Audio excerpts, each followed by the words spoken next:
Halo, Joko CC di sini dan kali ini kita akan membahas mekanisme pengiriman segmen TCP.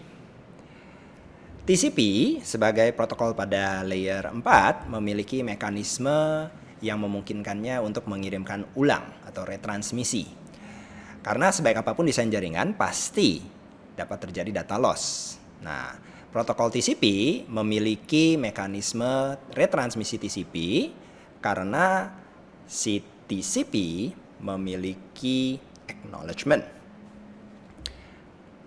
Agar lebih jelasnya, mari kita lihat secara umum dulu mekanisme acknowledgement dengan fitur windowing pada TCP. Jadi setelah sesi koneksi dibuka pada TCP, pastikan kalian melihat video yang membahas tentang pembukaan sesi koneksi dan penutupan sesi koneksi TCP. TCP baru dapat mengirimkan data setelah sesi koneksinya dibuka. Supaya datanya bisa terjaminkan statusnya sampai atau tidak sampai, maka digunakan mekanisme tanda terima atau acknowledgement. Nah, protokol TCP di sisi pengirim akan menunggu acknowledgement dari sisi penerima sebelum mengirimkan kembali data berikutnya. Acknowledgement memiliki beberapa informasi dan yang akan kita bahas secara spesifik di sini nanti sebenarnya adalah partnernya dengan sequence number. Jadi ada sequence number dan acknowledgement.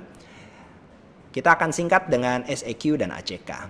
Nah, nomor SEQ dan nomor ACK akan digunakan untuk mengkonfirmasi penerimaan segmen data. Di mana nanti SEQ akan mengindikasikan jumlah byte relatif yang sudah ditransmisikan, termasuk byte pada segmen yang saat ini dikirimkan. Sedangkan ACK pada balasan dari sisi penerima akan mengindikasikan byte berikutnya yang diharapkan untuk diterima. Mekanisme ini disebut dengan metode expectational acknowledgement. Supaya lebih mudah dipahami, saya akan berikan simulasi sebagai berikut. Perhatikan pada kondisi berikut bahwa ada PC di sebelah kiri yang mengirimkan segmen ke PC di sebelah kanan. Dengan asumsi bahwa nomor port sumber 1028, nomor port destination 23, lalu setiap kali mengirim dia mengirimkan 10 byte. Dan sebagai contoh di sini nanti si penerima akan memberikan tanda terima. Pada pengiriman pertama, 10 byte yang pertama, perhatikan di sini. Terlepas dari nomor source dan destination port, di sini nomor sequence-nya 1 untuk mengindikasikan byte pertama.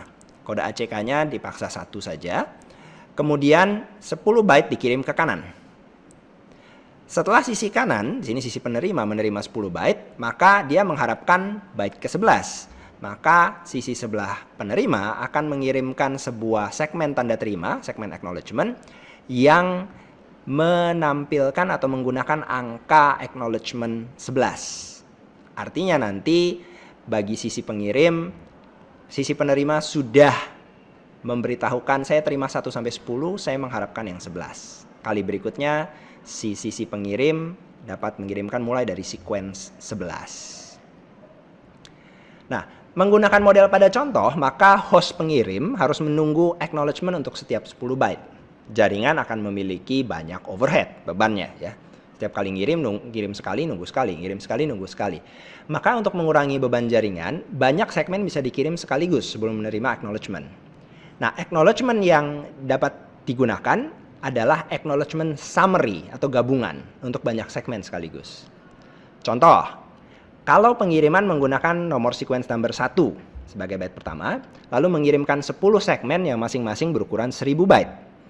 Maka setelah mengirimkan 10 segmen, total berarti sudah 10.000 byte terkirim, maka acknowledgement dari 10 sequence tersebut dari sisi penerima adalah 10.001 yang menandakan bahwa sudah diterima 1 sampai 10.000 dan mengharapkan 10.001. Nah, besar buffer dalam satuan byte yang disiapkan oleh host untuk menerima data itu disebut dengan window size atau receive window. Window size inilah yang nanti menentukan ada berapa banyak byte yang bisa diterima sebelum acknowledgement dikirimkan. Ini yang disebut dengan TCP acknowledgement menggunakan windowing.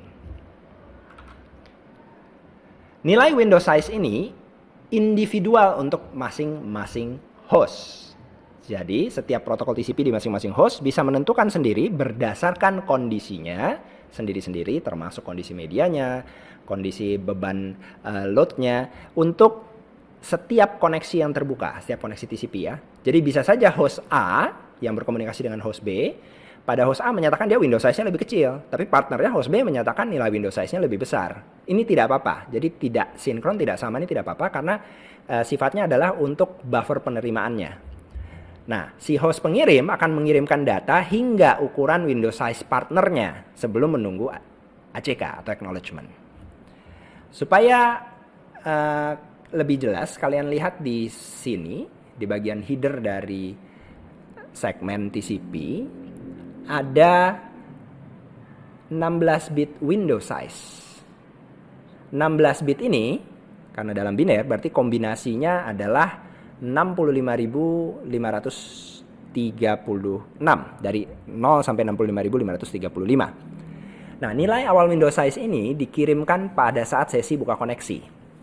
Pada paket SYN dikirimkan oleh host pengirim kepada penerima, menyatakan kepada penerima bahwa pengirim membuka window size sekian, dan host penerima yang membalas dengan SYN acknowledgement akan membalas juga dengan nilai window size yang dapat digunakan oleh host pengirim. Nah, di sini supaya lebih jelas lagi, pastikan kalian melihat video pembukaan dan penutupan sesi koneksi ya. Di sini nilai window size kalau 16 bit berarti 65.535 byte maksimumnya, atau kurang lebih 64 kilobyte buffernya. Nah, angka ini untuk kondisi di masa lalu mungkin besar, untuk kondisi saat ini sangat kecil. Sehingga nanti di TCP option tambahan di bagian bawah, kalau headernya itu ada di bawah sini, jika diperlukan, akan ditambahkan informasi window scaling factor dari 0 hingga 14 angkanya. Jika window scaling digunakan, maka yang nanti dipakai untuk window size sebenarnya adalah calculated window size. Calculated window size dihitung dengan cara window size dikalikan dengan window scaling. Karena window scalingnya bernilai 0 sampai 14 dalam rumus 2 pangkat n, jadi angka 0 sampai 14-nya masuk di angka n-nya, maka nilai calculated window size maksimum adalah 65.535 dikali 2 pangkat 14. Atau 65.535 dikali 16.384, atau kurang lebih 1023 megabyte. Mendekati 1 giga ya. Nah, tapi nilai ini tidak selalu dipakai di maksimum. Kadangkala hanya dipakai untuk nilai window scaling di 1, 2, mungkin hingga 5 tergantung kondisi jaringan. Nah, window scaling ini hanya dinyatakan sekali pada proses TCP open session, pada paket TCP SYN dan TCP SYN ACK. Tapi nilai window size-nya bisa dinamis. Jadi window scalingnya statis saat untuk satu sesi koneksi, tapi window size-nya masih bisa berubah-ubah sesuai kebutuhan. Baik, kita lihat. Pemanfaatan lanjutan dari si window size adalah sebagai flow control atau pengaturan kecepatan kirim. TCP menggunakan window size untuk mekanisme control flow supaya lebih reliable dengan mengatur kecepatan data flow.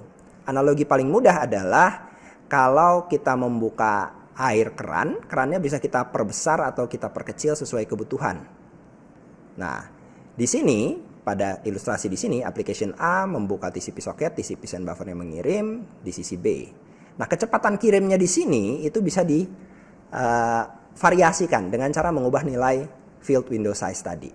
Jika host penerima ingin menghentikan transfer dari pengirim, maka si host penerima dapat mengirimkan acknowledgement dengan nilai window size 0. Karena 0 dikali 2 pangkat berapapun dari window scaling, kalau window scalingnya dipakai ya hasilnya 0. Artinya ngerem. Jangan kirim dulu, saya belum bisa nerima. Sebaliknya, jika host penerima ingin mempercepat transfer, maka nilai window size-nya dinaikkan. Maka mekanisme ini dikenal juga dengan nama stop and wait window protocol. Contoh. Di sini kita akan melihat contoh pengiriman dari sisi sender sebelah kiri ke sisi receiver sebelah kanan. Dengan window size 3000 byte dan setiap segmen 1500 byte. Mari kita telaah sequence number pertama mengirimkan byte 1 sampai 1500, sequence segmen kedua nomor 1501 mengirimkan byte 1501 sampai 3000. Kemudian diberikan tanda terima oleh sisi receiver dengan nilai acknowledgement 3001, menandakan dia mengharapkan byte nomor 3001. Dikirim lagi 3001 dan 4501, total 3000 byte lagi. Lalu diberikan lagi acknowledgement number 6001. Ini dalam kondisi optimal dan normal tanpa gangguan. Sehingga nilai window size itu menentukan jumlah byte yang bisa dikirim sebelum acknowledgement diharapkan. Nah, bagaimana kalau misalnya ada gangguan? Kita lihat lagi contoh berikut. Pada pengiriman segmen pertama dan kedua tidak bermasalah, menerima acknowledgement number 3001. Kemudian pada pengiriman ketiga dan keempat, ternyata segmen ketiga hilang di tengah jalan, atau rusak, atau korup, dan yang lainnya. Sehingga si sisi receiver yang menerima segmen keempat tapi tidak ketiga menyatakan, halo, saya hanya menerima yang lengkap, grupnya adalah yang dari 3000, 1 sampai 3000, maka saya mengharapkan lagi 3001. Acknowledgement number-nya kembali lagi 3001 di sini. Tetapi di sini juga dicontohkan, misalnya receiver mengetahui bahwa, oh saya kelebihan beban, saya minta kamu ngerem deh pelan-pelan. Yang tadinya window size-nya 3000 menjadi 1500. Alhasil, pengiriman berikutnya nanti adalah model kirim satu segmen, tunggu tanda terima. Kirim satu segmen, tunggu tanda terima. Sampai saatnya nanti si receiver merasa cukup siap untuk menaikkan kembali nilai window size-nya. Selain metode stop and wait, ada metode yang disebut dengan sliding windows. Mekanisme sliding windows ini sedikit lebih dinamis, di mana nanti pada metode ini, protokol TCP sisi penerima boleh mengirimkan acknowledgement sebelum waktunya. Jadi tidak lagi dia menunggu sampai sudah menerima lengkap sampai ukuran window size-nya, tapi sebelum ukuran itu tercapai, maka si sisi penerima sudah ngirimin acknowledgement terakhirnya. Begitu diterima oleh si pengirim mengetahui bahwa, oh saya sudah berhasil mengirim sebagian, dan dia sudah mengirimkan acknowledgement, maka saya akan menggeser titik awal byte pengiriman saya.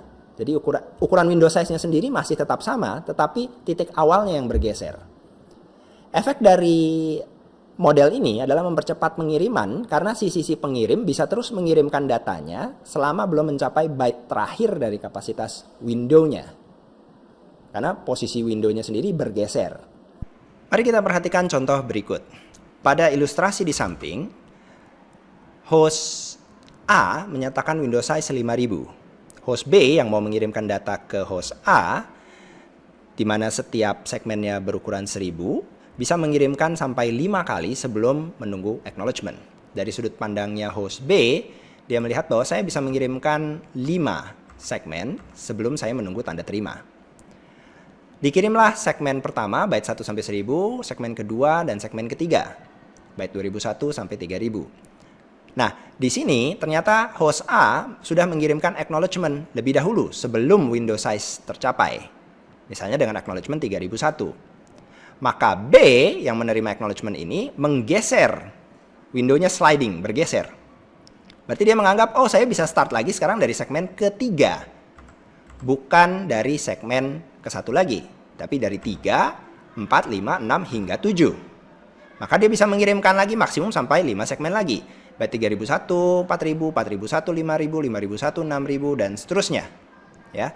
Jadi karena si host A sudah mengirimkan acknowledgement-nya dari 1 sampai 2000, host B menggeser titik start window-nya. Secara efektif membuatnya dia bisa ngirim sampai 8000. Nah, sebelum si B sempat mengirim yang ke-5, segmen ke-5, yang 7001 sampai 8000, ternyata A sudah mengirimkan kembali acknowledgement-nya 7001. Sehingga sliding windows lagi, di sini bergeser lagi untuk 5 segmen berikutnya dan seterusnya. Nah, si A dapat mengirimkan acknowledgement-nya setelah beberapa segmen atau setelah window size-nya habis. Kecepatan A atau keagresifan A mengirimkan acknowledgement-nya tergantung pada kondisinya saat itu. Apakah sedang sibuk atau tidak, apakah sedang mau menerima lebih lancar, atau bahkan mau mengerem. Kalau mengerem mungkin malah dikirimkan acknowledgement dan nanti minta dengan window size-nya malah dikecilkan atau direm di 0. Jadi itu tergantung kondisi.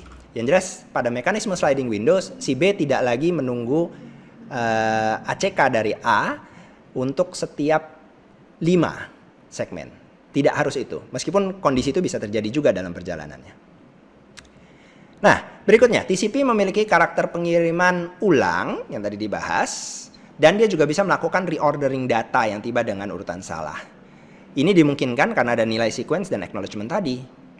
Karena melalui jalur yang berbeda-beda, mungkin saja tiap segmen nyampe di tujuan dengan urutan yang salah. Tapi karena ada nomor segmen, nomor sequence, maka bisa diurutkan kembali sebelum dilempar ke protokol di layer di atasnya.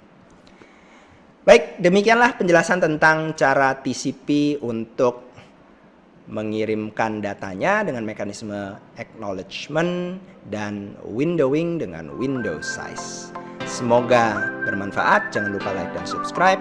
Saya Joko Sese undur diri. Bye-bye.